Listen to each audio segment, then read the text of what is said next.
ಬೆಂಗಳೂರಲ್ಲಿ ಫುಟ್ಪಾತ್ ಒತ್ತುವರಿ ತೆರವು ಕಾರ್ಯಾಚರಣೆ ಏನು ನಡೀತಾ ಇದೆ. ಇದರಿಂದ ಉಪಯೋಗ ಏನಾಯಿತು ಅನ್ನೋದು ಈಗಿರುವಂಥ ಪ್ರಶ್ನೆ. ಯಾಕಂತಂದ್ರೆ ಒತ್ತುವರಿ ತೆರವಾಗಿದ್ದಂಥ ಜಾಗದಲ್ಲಿ ಮತ್ತೆ ಅಂಗಡಿಗಳು ತಲೆ ಎತ್ತುತ್ತಾ ಇದ್ದಾವೆ. ಒಂದೇ ತಿಂಗಳಲ್ಲಿ ಕೃಷ್ಣ ಬೈರೇಗೌಡರ ಯೋಚನೆ ಹಳ ಹಿಡಿತಾ ಅಂತ ಪ್ರಶ್ನೆ.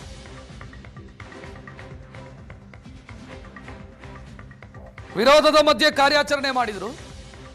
ಕಾರ್ಯಾಚರಣೆ ಮಾಡಿದ ನಂತರ ಎರಡೇ ದಿನದಲ್ಲಿ ಮತ್ತೆ ಅಂಗಡಿಗಳು ಪ್ರತ್ಯಕ್ಷವಾಗಿವೆ. ಎಲ್ಲೆಲ್ಲಿ ಫುಟ್ಪಾತ್ ಒತ್ತುವರಿ ತೆರವು ಮಾಡಲಾಗಿತ್ತು, ಈಗ ಅಲ್ಲಿ ಮತ್ತೆ ಬೀದಿ ಬದಿ ವ್ಯಾಪಾರಿಗಳು ವ್ಯಾಪಾರ ಮಾಡ್ತಿದ್ದಾರೆ. ಸೊ ಮತ್ತೆ ಏನಕ್ಕಾಯ್ತು ಇದು? ನೆಪ ಮಾತ್ರಕ್ಕೆ ಈ ಕಾರ್ಯಾಚರಣೆ ಮಾಡಿ ಉಪಯೋಗ ಏನು? ಸಾರ್ವಜನಿಕರಿಗೆ ಅನುಕೂಲ ಆಗಲಿ ಅಂತ ನಾವು ಕಾರ್ಯಾಚರಣೆ ಮಾಡಿದ್ವಿ ಅಂತ ಸಚಿವರು ಸಮರ್ಥಿಸಿಕೊಂಡ್ರು, ಕರೆಕ್ಟು ಕೂಡ ಅದು. ಆದರೆ ಕಾರ್ಯಾಚರಣೆ ಮಾಡಿದ ಎರಡೇ ದಿನಕ್ಕೆ ಮತ್ತೆ ಅಲ್ಲಿ ವ್ಯಾಪಾರ ಶುರುವಾಯಿತು ಅಂತಾದರೆ ಮತ್ತೆ ಕಾರ್ಯಾಚರಣೆ ಏನಕ್ಕಾಗಿ ಮಾಡಿದರು? ಈ ಪ್ರಶ್ನೆಗೆ ಉತ್ತರ ಸಿಗ್ತಾ ಇಲ್ಲ. ಇಲ್ಲಿ ಪ್ರಾಬ್ಲಮ್ ಏನಾಗಿದೆ ಅಂತಂದ್ರೆ GBA ಅವರು ಒತ್ತುವರಿ ತೆರವು ಮಾಡ್ತಾ ಇದ್ದಾರೆ. ನಂತರ ಅಲ್ಲಿ ಅಂಗಡಿಗಳು ಬರದ ರೀತಿಯಲ್ಲಿ ತಡಿಬೇಕಾಗಿರೋದು ಪೊಲೀಸರ ಕೆಲಸ. ಬಟ್ ಪೊಲೀಸರು ಅದಕ್ಕೂ ನಮಗೂ ಸಂಬಂಧ ಇಲ್ಲ ಅನ್ನೋ ರೀತಿಯಲ್ಲಿ ಇದ್ದಾರೆ.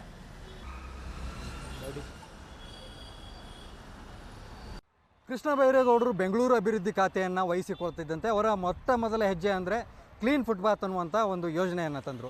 ಅದಕ್ಕಾಗಿ ಏನು GBA ಅಧಿಕಾರಿಗಳಿಗೆ ಖಡಕ್ ಸೂಚನೆಯನ್ನು ಕೊಡ್ತಾರೆ. ಯಾರೂ ಕೂಡ ಬೆಂಗಳೂರಿನಲ್ಲಿ ಫುಟ್ಪಾತ್ ಮೇಲೆ ವ್ಯಾಪಾರವನ್ನು ಮಾಡಬಾರ್ದು. ಅಲ್ಲಿ ಏನು ಅನಧಿಕೃತವಾಗಿ ಒತ್ತುವರಿ ಮಾಡ್ಕೊಂಡಿದ್ದಾರೆ ಅವ್ರನ್ನೆಲ್ಲ ಕೂಡ ಯಾವುದೇ ಮುಲಾಜಿಲ್ಲದೆ ಎತ್ತಂಗಡಿ ಮಾಡಿಸ್ಬೇಕನ್ನುವಂತಹ ಒಂದು ಖಡಕ್ ಆದೇಶವನ್ನು ಹೊರಡಿಸ್ತಾರೆ.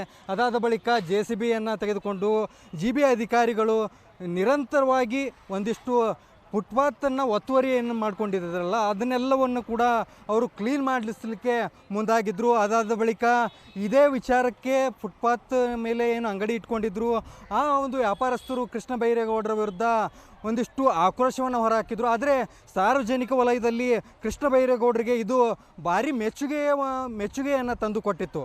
ಆದರೆ ಬೆಂಗಳೂರಿನ ಮೆಜೆಸ್ಟಿಕ್ಕು ಮತ್ತು ಶಿವಾಜಿನಗರ, ಮಲ್ಲೇಶ್ವರಮ್ಮು ಪ್ರಮುಖ ಏರಿಯಾಗಳಲ್ಲಿ ಏನು ಅಂಗಡಿಗಳನ್ನು ಒತ್ತುವರಿಯನ್ನು ತೆರವು ಮಾಡಿದ್ರು. ಆದರೆ ಇದೀಗ ಕೆಲವೊಂದಿಷ್ಟು ಕಡೆ ಮತ್ತೆ ಅಂಗಡಿಗಳನ್ನು ಈ ಫುಟ್ಪಾತ್ನಲ್ಲಿ ತಂದು ಹಾಕ್ಕೊಂಡಿರುವಂಥದ್ದು.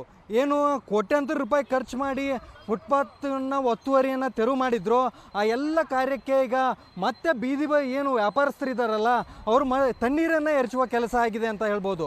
ಇದರಿಂದಾಗಿ ಸಾರ್ವಜನಿಕ ವಲಯದಲ್ಲಿ ಒಂದಿಷ್ಟು ಪ್ರಶ್ನೆಗಳು ಎದುರಾಗ್ತಾ ಇರುವಂಥದ್ದು. ಏನಂದರೆ ನೀವು ಸರ್ಕಾರದಿಂದ ಕೋಟ್ಯಾಂತರ ರೂಪಾಯಿ ಖರ್ಚು ಮಾಡಿ ಒತ್ತುವರಿಯನ್ನು ತೆರವು ಮಾಡಿದ್ರಿ, ಆದರೆ ಈಗ ಮತ್ತೆ ಮೊದಲಿದ್ದ ಸ್ಥಿತಿಯೇ ನಿರ್ಮಾಣ ಆಗಿರೋದು.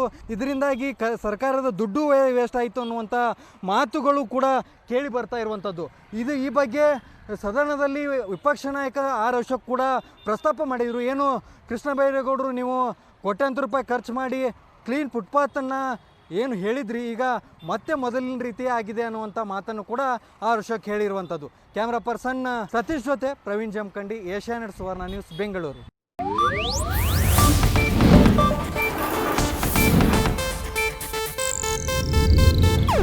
ಇದು ಏಷ್ಯಾನೆಟ್ ನ್ಯೂಸ್ ನೆಟ್ವರ್ಕ್ ಪ್ರಸ್ತುತಿ.